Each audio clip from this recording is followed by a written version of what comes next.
जय गुरुदेव। मौत कैसे होती है?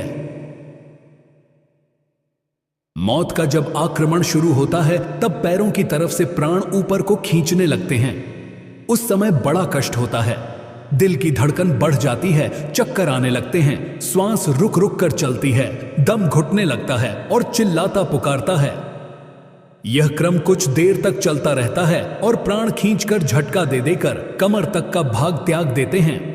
वह भाग शून्य हो जाता है, निर्जीव मुर्दा जैसा हो जाता है, जैसा लकवा मार गया हो, उसमें कोई हरकत नहीं होती।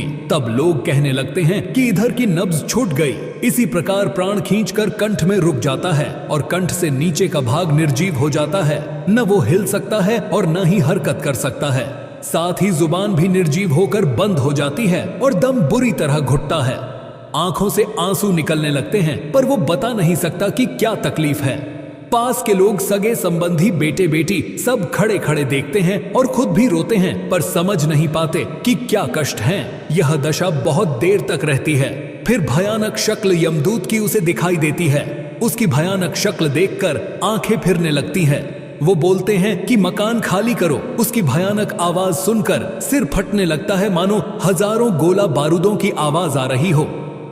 यह दशा बड़ी भयानक होती है और वही जान सकता है जिस पर बीतती है।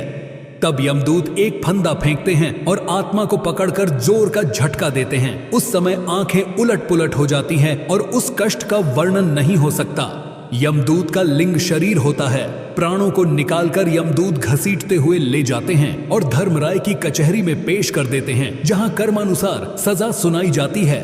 यह है मौत का दृश्य। महात्मा इन दृश्यों को देखते रहते हैं और भूले जीवों को चेताते रहते हैं कि संभल जाओ, होश में आ जाओ, वरना एक दिन सबकी यही दशा होने वाली है।